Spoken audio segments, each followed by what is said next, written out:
Good evening, and welcome again to another one of our Clear-Sighted programs for Elkin Valley Baptist Church. I'm Johnny Blevins, and this is Elkin Valley Baptist Church, and we're glad you're joining us for trying to develop a Christian worldview. And today we want to welcome a special guest of ours, and that is our state senator, Deanna Ballard. She's the state senator for the 45th District. She also has worked for Samaritan's Purse for the last 11 years, I think. And I think all of us know that ministry. We've been involved in the shoebox ministry and different things like that, so we appreciate that. And so she's agreed to join us today as we talk about politics and a Christian worldview. And as we were talking earlier, everything we were kidding about, everybody's, it seems like, interested in politics right now, what's going on. And so we thought, certainly as we come to this juncture, as we close down our worldview look, we wanted to just talk to Senator Ballard about how do you keep a Christian worldview in the midst of this political almost chaos that's going on.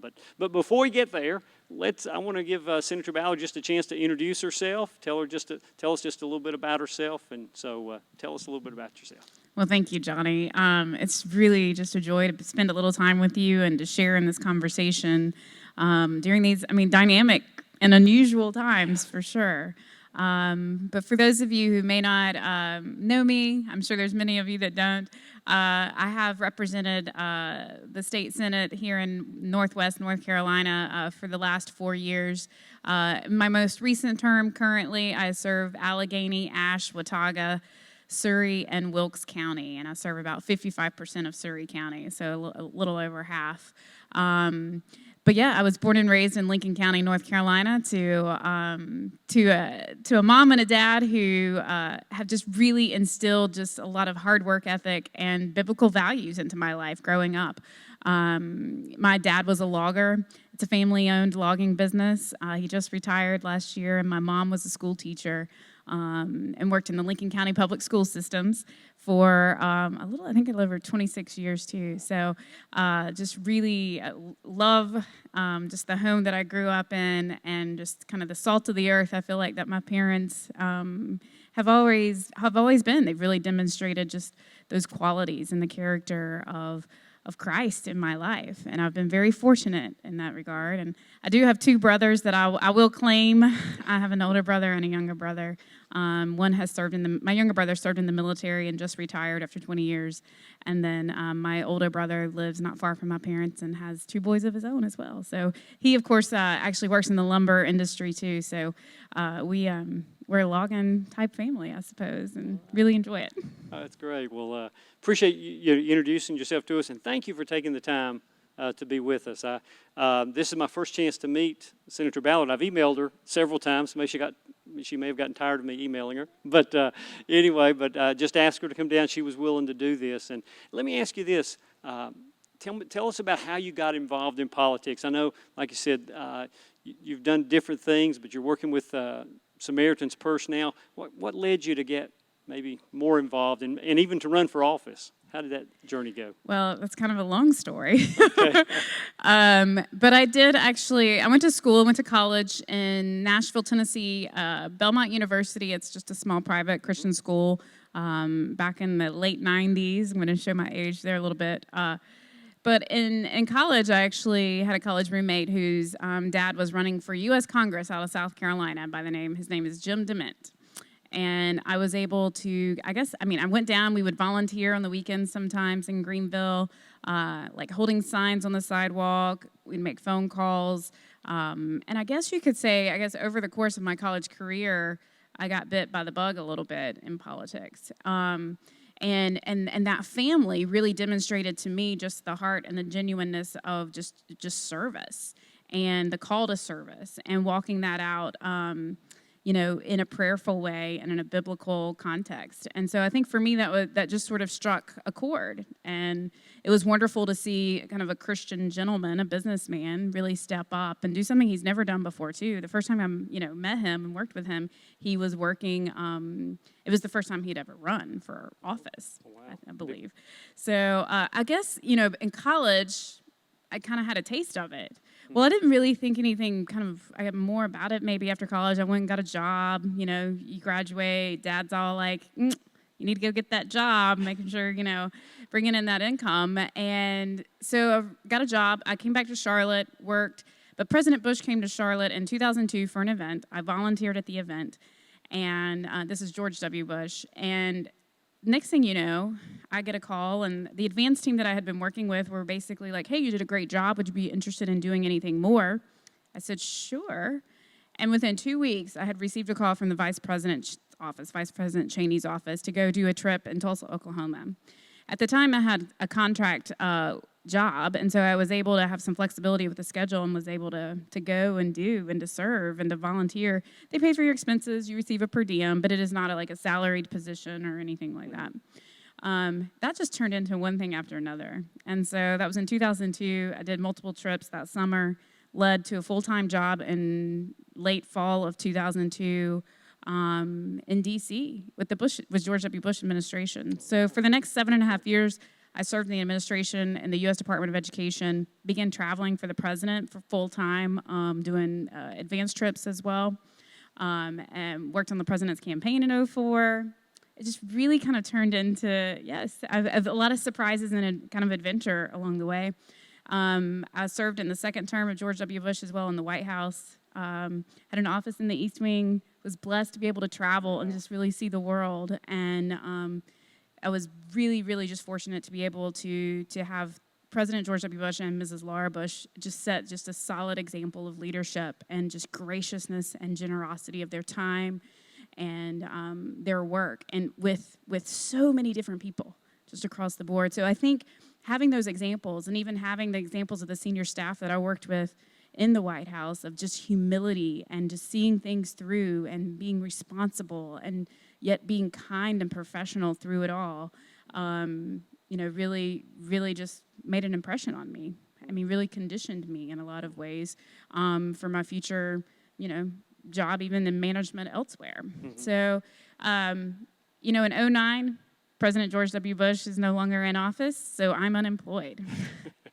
So it's really interesting. We joke in my family that, I left the White House and went back to mom and dad's house, because that's true. I left in January of 2009. My last day was the president's last day, and decided I wanted to come home and come back to North Carolina. And so I did, and I had to move in with mom and dad for a few months until I got a job, but that was quick. I was very blessed in that area, and that's when I began working at Samaritan's Purse. And at Samaritan's Purse, I'm not sure if you're familiar, but back in 2016, Franklin Graham actually kind of did a Decision America tour. And in that area, he, all across the state where he visited all the state capitals and really encouraged citizens to get out, to vote, to pray, to engage. So I think part of that call, the Lord was working in my heart in 2015 and kind of prepping me in some form or fashion. It was just one of those things that happened. But in December of the end of 2015, I got asked to consider running for office. It was a quick turnaround. I only had a few days really to kind of decide and to go file for office. But I did, and here I am. I mean, it's really a story of being obedient to what God puts before you. I can't say that I ever wanted to run for office. It's never been a goal of mine. I've always been more the behind the scenes and the quarterback, and really, making things happen and getting things done and moving on to the next project.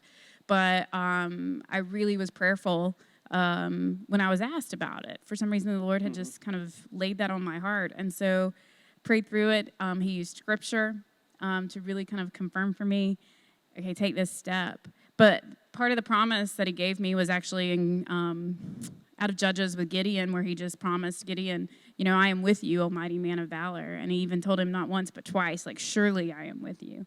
So for me, that was the promise that he gave me. So he didn't promise me victory. He didn't promise me, that I would win. It was just a call to believe and stand on the promise that he was just going to be with me through it. So, of course, that was a dynamic election year, and I had 2.5 months. I had a primary opponent, but had to work 5 counties and get my name out there. But, the Lord honors obedience. Yeah. So I think, that's really kind of course, I've always been involved, I guess, to a degree with politics, but running for office was not something that I've ever really had as a goal of mine. And I'm sure that was a totally different from where you'd worked in politics, but still actually being the candidate that was running was totally different. That's a different shift of thinking, Yeah. and so I think that has been one of the biggest adjustments for me is I've always been the behind the scenes, and thus, I can see things more clearly, and I'm able to kind of see the lay of the land a little bit more. But when you're the face and you're the person and you're in the moment and you're having to answer, it's a different ballgame. And I want to be prepared, anytime I'm speaking. And so I know what it takes to prepare a principal, an official, or, in that area, and anticipating what questions are going to be asked. And so I can think through that pretty quickly. It's just now I'm the one that's really kind of having to digest it, communicate it, and speak truth to it. So, Yeah. And I know that can't be easy in today's world where every word is seized upon and sometimes taken out of context and everything. So, with that in mind, Senator, what's probably been your greatest challenge so far? You've been there, around 4 years. What's been the greatest challenge? I guess that it's really brought, especially to your Christian faith, and that's kind of what we're here to talk about. Is you've been in the political arena, but now it is kind of a different position with being actually a state senator. And maybe how does that challenge your Christian faith, or what has been the greatest challenge to your faith in mixing the two, I guess? And I think some of it's like a little personal in terms of believing that God can actually use me in that area. I mean, considering it was not something that I'd ever thought for myself or thought that I would do, but really, the challenge of just believing that if God calls you to it, like He will equip you. And I think we all know that in our head, but I think you also have to just really, really capture that in your heart, and you have to believe it and walk it out. So I think kind of that's been one area that's been kind of a challenge, and just continually building on that. And, I think as you do that every day and just kind of start feeding that into your head, and those supernatural thoughts of the promises or those truths, then you're able to build that confidence and to continue walking that, because there is going to be another challenge, and there's always going to be more to come.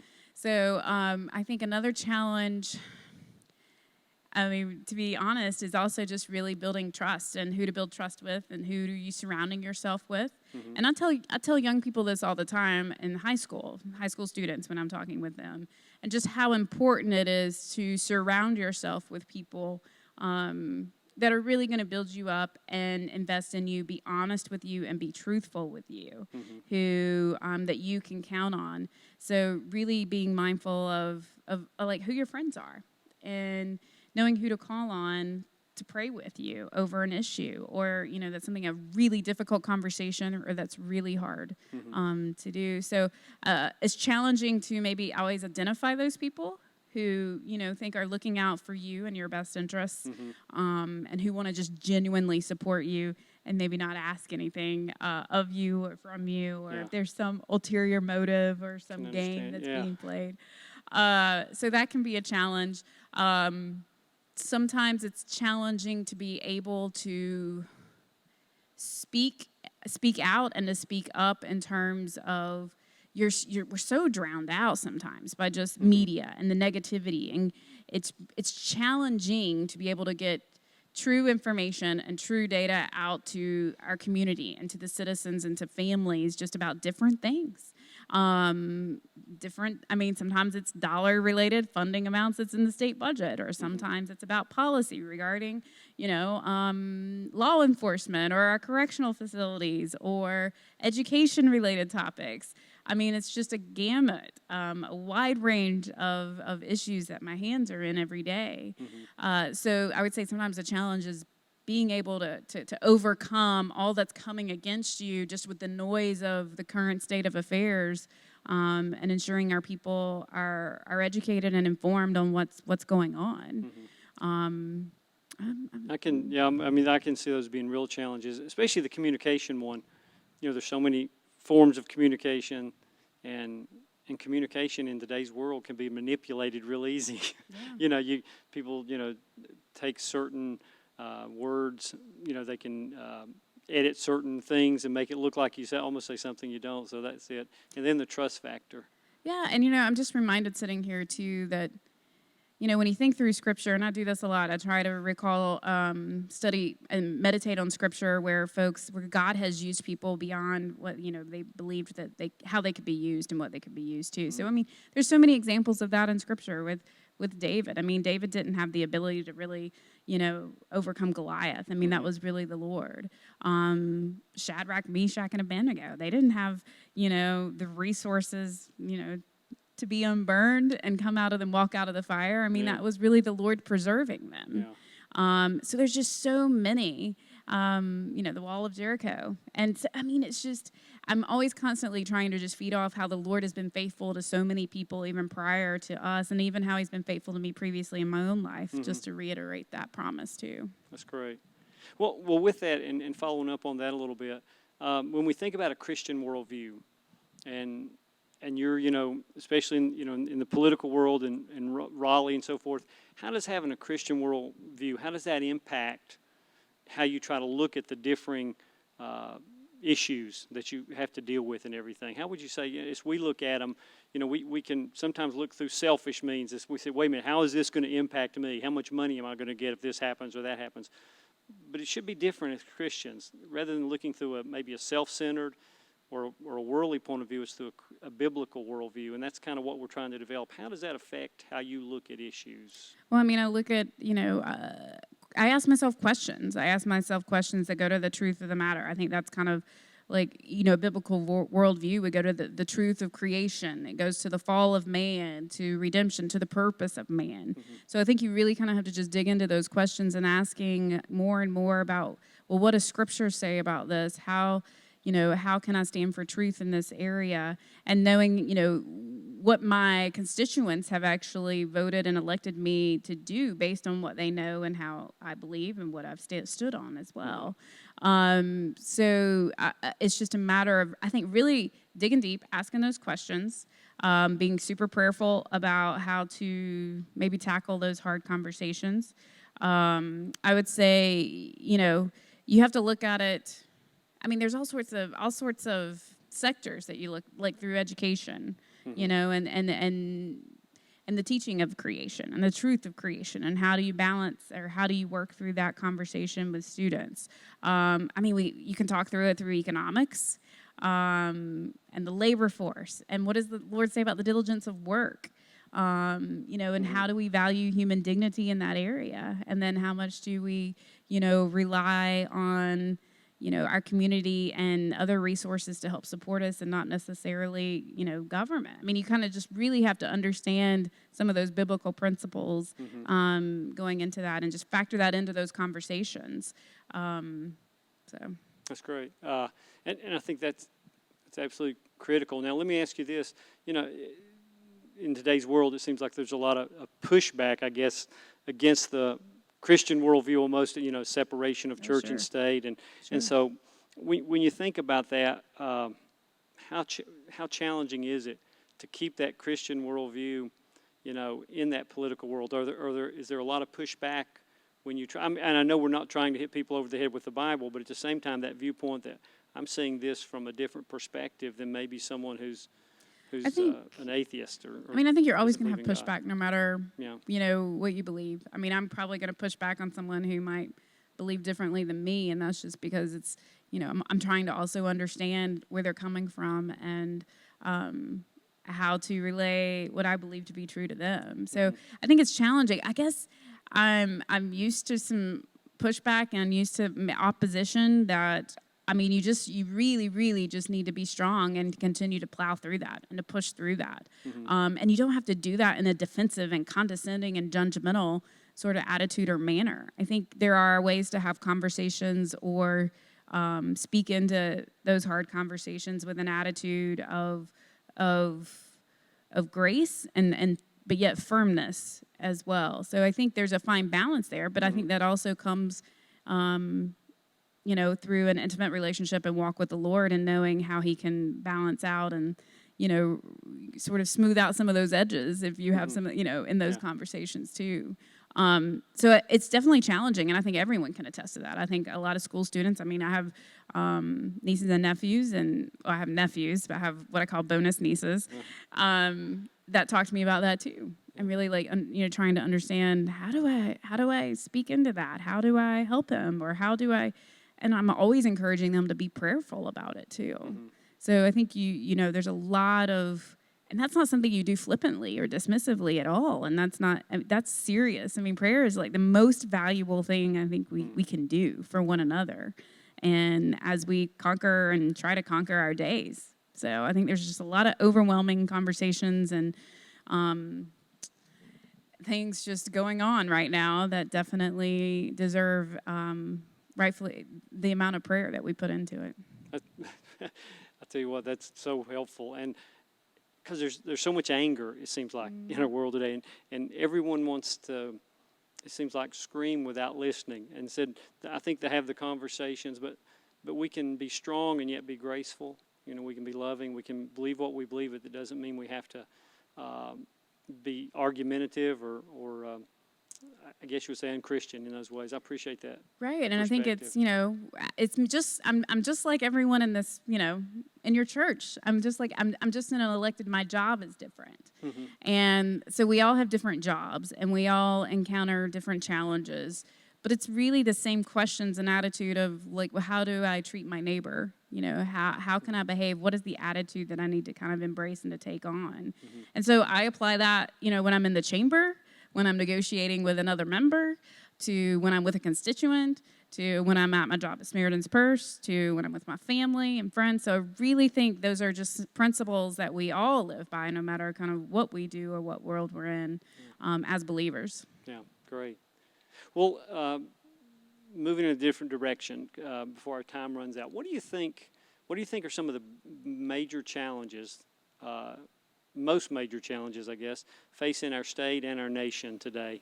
What do you think are some of the ones that, as Christians, we need to really be praying about and that our state will be facing and our nation is facing? Well, I mean, I think we're all, of course, clearly still in the middle of the pandemic.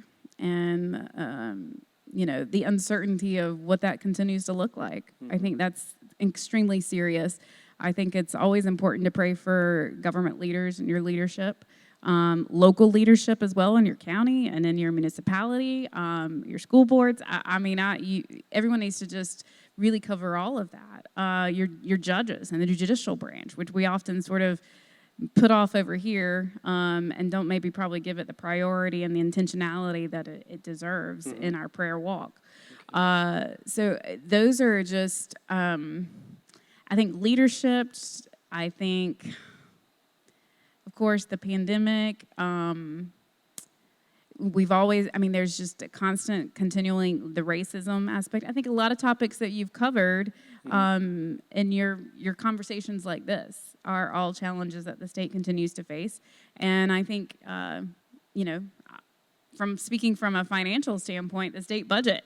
It's not a very exciting topic, but it's going to be something that, is going to be difficult moving into the next year, just due to the amount of, job loss and funding. So there's just a lot going on. Yeah. So there's a lot at stake too. But, we've talked a lot about challenges in this conversation, but I think there's also a lot of hope. And I think that's important to speak into as well. So as we balance out, the challenging situations, even with the pandemic, there's been some incredibly valuable insights that will help inform us moving forward at the state level, but also you and your community. And so I would encourage you to really capture that. One thing I did during April, when we were really quarantined and more of a lockdown state, every day I would leave in my kitchen. I was working in my kitchen a lot on Zoom meetings. But I had a sheet of paper, and I literally it just started with Thanksgiving. And it came out of a scripture out of Colossians. But what I would do is every day write down, throughout the day, what I was thankful for. Small blessings. Thankful that, my mom called. Or, my grandmother's feeling well. Or just as I would, go through different aspects of the day, it was right there in the kitchen, so I just automatically go ahead and write it down. Or even an answer to prayer. So for me, there was a lot of just renewed, just sort of intimacy in my relationship with the Lord as well, and just having time to really just be thoughtful and intentional about that. I would be on Zoom meetings from 7:30 in the morning until 9:30 at night sometimes, in April. And so for me, it also just helped gives that great perspective and the lens of just being mindful of what God's called me to do, being thankful for the opportunity to serve, even though it's also very challenging and overwhelming a lot. Yeah. So, I would just encourage you to really just continue to serve one another locally and in your church and in your community, because that is incredibly valuable and very special. And there's just so much richness that can, be fed into your own heart and into your own life out of that. Another example, this is kind of interesting too, if you don't mind. No, go ahead. That's fine. That's I was actually, this was right around Easter, I believe, but was in, I live in Watauga County, so I was driving between Tweetsie and Blowing Rock, but had encountered a gentleman walking on the side of the road and on the shoulder of the road, and literally in that section where it's just the little concrete pavement mark, not even on the grass and not on the road. So, and he had a stick and he was going back and forth like this. So I was like, is he really blind? And this is the section between Tweetsie and like Mystery Hill, if you're familiar with that. So windy 321. So I saw him. I was on the other side of the road. I saw him. I turned around because I was trying to see what was going on, and I passed him again. And he was literally, it was like a walking stick, like he was blind. Wow. So I turned back around. And I pulled in, of all places, as I turned back around, he was walking right into the entrance to Mystery Hill. Too funny. Didn't know this gentleman. So I pull over, and he's right there at the edge. And I just sort of holler at him like, hey, can I help you? Or do you need help? And of course, he stops right there on the edge of the road. I immediately run to him because I'm like trying to pull him out of the road so he doesn't get hit. And he's trying to look around because he hears the voice. And so he felt me. And he was just like, oh, well, am I going the right direction to Gastonia? And so I was just amazed because I was looking at him. And I was trying to figure out, you're going to walk to Gastonia? Yeah. So we kind of had a little bit of a back and forth conversation on that. I walked him over to my car because at this point, I just, something was just tugging at me. I mean, I stopped for a reason, just because the Lord, I think, really just kind of laid it on my heart to check on this gentleman. And I put him into my car. I mean, I was kind of like laughing a little bit. You do those things your dad tells you not to do. You're picking up strangers on the side of the road, but this time I'm also doing it during the middle of a pandemic. So you're not sure what's going to take place. But I just knew that I had to help him. And he didn't know me from, Adam, and I didn't know him. So it's one of those just sweet blessings of, being faithful to what, I guess, God kind of tugs at your heart. So I put him in my car. I was like, let me see if I can get you to Blowing Rock. Just a few miles down the road. I'll go into the store. I have a friend who owned a business there. Pull in. I grabbed the gentleman. His name was Michael. And I grabbed him a barbecue sandwich and a Coke. And so this time I'm trying to figure out, okay, what am I going to do? How am I going to get him to Gastonia? I mean, I can't drive to Gastonia right now. So I was like, I'm going to call Uber. I was like, okay, I'm going to call Uber. I go, it's the middle of a Saturday afternoon. I'm not sure. And college students are gone. I have no idea if we have, what Uber drivers we have in town right now. So I call Uber. Just like that, a gentleman, accepted. And I had put in the destination as the Walmart in Gastonia because I did not know the address to which he was going to. He was trying to get to his grandma's who had been sick with cancer. And he just woke up that morning and felt like he needed to go see grandma. Oh, wow. And so Uber, I get the notification from Uber. I'm standing outside talking to Michael. It's 15 minutes out. It's great. So I get the notification when the car is getting ready to pull up and, the gentleman's name. And he's like, and it has the license plate. It's a red Ford Escape with the license plate. This is where I got fun. Eternal. And so I was just like, oh, this is just so God working right now. Yeah. So the gentleman shows up in his car, check out the car. It's the same car, license plate. I took a picture of it. I wish I had it. I could show you right now. But it said Eternal on the license plate. So I put Michael in the car. And the gentleman, I told the gentleman, the driver, I was just like, just get him down to Grandma's. He's got the address. It's on my account. Don't worry about it. just call me when you drop him off, because I just wanted to make sure at that point that he was there and taken care of. So it's just amazing to know how just continually being faithful and obedient, even those small moments and moments that may, just kind of scare you a little bit and you're a little fearful, but how God really protects and takes care of you in that situation. But yeah, Michael got to grandma's. That's So, good. What a great story. That is. So, yeah, it was really just, it continues to bless me. Yeah. So it's just, I want to encourage folks just to really pay attention to what's going on around you and how to serve one another. Appreciate that so much. Because, it's easy for us to think sometimes, well, especially, a state senator, I'm just too busy. Or, and we can think that in life, I'm just too busy, I got too much going on. And I just appreciate seeing your heart there. Just to care about, like you said, care about people, care about our neighbors. It's basically what God told us to do, love Him supremely and love our neighbors like ourselves. And if we do that, it seems like everything else gets covered pretty well. So thank you for that. I appreciate that. So, well, let me ask you this, just a couple more questions. I think we know the answer to this. A lot of people say, well, Christians really shouldn't be involved in politics. How would you answer that? Should Christians be involved in politics? Christians should be involved in politics, of course.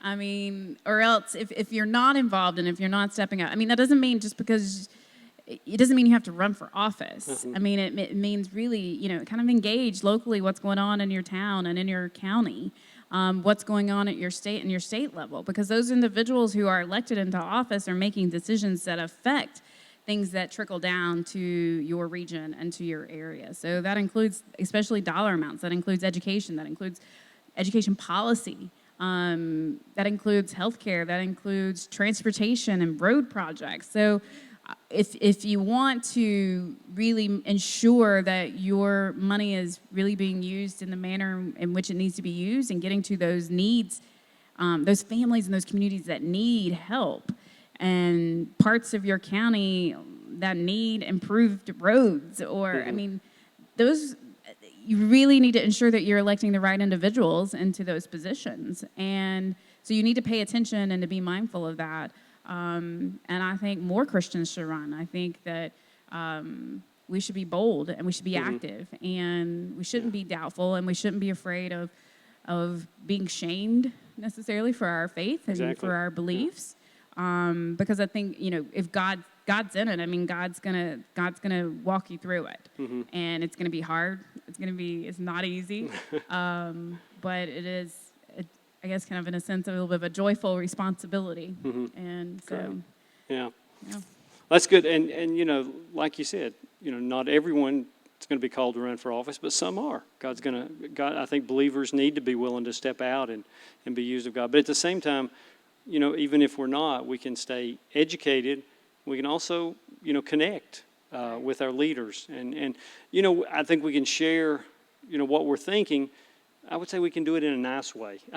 I think today we have a lot of, again, just a lot of lack of civility in how we talk to each other. And I think as Christians, it's okay to talk to our leaders, even if we may not like where they're going, and encourage them to go a different direction. But at the same time, we can do so always with the love of Christ and in a gracious and less humble criticism way. And more compassion. Yeah. But you can speak truth with compassion. I work with, a lot of different personalities and different, individuals, differing opinions, different values. But you always, I think the connect point is very important, and you brought that up, is really, really trying to find that connection with someone, and that, because it opens the door to so much conversation that you probably would have never otherwise had. So really being approachable and being willing to kind of listen, but in those moments too, know what your convictions are and where, what your principles are within yourself. I once had a gentleman who, very, very successful businessman, that I had gotten to know and really respect over the last 10 years. And, he really encouraged me to be like, compromise is not a dirty word, okay? But I'm not talking about your convictions. Those are two different things. And I think sometimes that's where, we need to understand that. I may have to compromise on a dollar amount in a particular bill, or, certain policy that I may not be able to get right now, but, can work on and get next time. Or, there are so many things that play in moving pieces. So I just think we really, really have to hold true and understand kind of what our plumb line, our truth is, our center is, and those convictions, and then surround yourself with people who will hold you accountable too. I think that's very important. Yeah. But again, you can have folks who are accountability partners who are compassionate and holding you to what you've committed to do as well. Yeah. So. Great. Well, I know our time's up, but you've touched on some really important things, and we appreciate that. I know, some of the ones that have stood out to me from the very start when you talked about as you got started into politics, when you worked on the Dement campaign, and just a desire to serve. And I appreciate your willingness to serve. And I think that's at the heart of it, a willingness, not a power grab or not a publicity grab, but I want to serve. I want to be used of God to make a difference. And I appreciate your heart there. And then, as you said, the humility and the graciousness. And one of the things that you've mentioned a lot of times, and I hope our people heard that, you've talked about prayer a lot. And I hope we won't underestimate that importance of prayer, praying for you, praying for all of our leaders, our governor, just everyone, our president, and all those leaders, local, judicial, otherwise. So I appreciate you reminding us of that. Yeah, if I may just say something in closing. That's what I was going to say. I wanted to give you time to just share your hearts with us. Yeah, I think, if there's one thing I can really kind of leave you with today too, it's just, don't be fearful to engage, to go vote, to think through who's on the ballot. I mean, to really look at that, to think about how you and your neighborhood and your community can really inform and educate one another and what resources there are. And I know Johnny can provide some of that too. If you have questions about certain topics, I mean, there are resources out there. So I think that's important to keep in mind. But yeah, I mean, there's just different ways to outreach. And I think that's probably, one of the key things. And just to be hopeful about conversations with others. Don't dread it and don't resent it. That's good. But just really, I'm very, as challenging and as overwhelming as the days we're in right now, I'm also just really believing strongly in God's work and what He can do through it and through all of us, even in this community and in this church, in our towns, in our families. And so I think that's what continues to keep me excited and keeps me just really on the path to do what He wants me to do. And I try to encourage my own family in that too. I think my family worries about me a little bit, and I realize too that, decisions I make and votes that I cast, I joke about this with some members of the chamber because I am one of the younger members in the entire General Assembly. And I realize the decisions I make and the things that I do, I'm going to have to live with longer than a lot of the other members, just merely because of my age. So, that's why I'm also trying to remain just really optimistic and hopeful about things to come and the potential and the opportunities that are there. But, wow, I mean, God is doing some great work and mighty work, and it's hard work. And He's really just really challenging us right now in a lot of ways, but so faithful. And so I would just encourage everyone to really hold on to those promises and be steadfast. Man, boy, great message. Thank you for sharing that. And as we close this on Christian worldview, maybe that's the overriding view that we all need. God is still in charge. Through the pandemic, through the recession, through all the things that are happening. And I know it's hit a lot of us differently. Some of you have really been hit hard. Some of our business owners, some of our people have been hit hard. But God's still God. He's still in charge. He's still in control. And He's still at work. And He's going to use us. But we want to be usable. So there's great hope. The Lord is overall. Thank you so much. We appreciate you being with us, and we hope that God will just continue to use you. Thank you for sharing with us. We appreciate you joining with us this summer. Now, we do have one more, I guess you'd say, episode, and that'll be our concluding one. We're going to be just kind of rounding everything up with our worldview look at different topics we've looked at. So I hope you'll join us next week for that. God bless. Good night.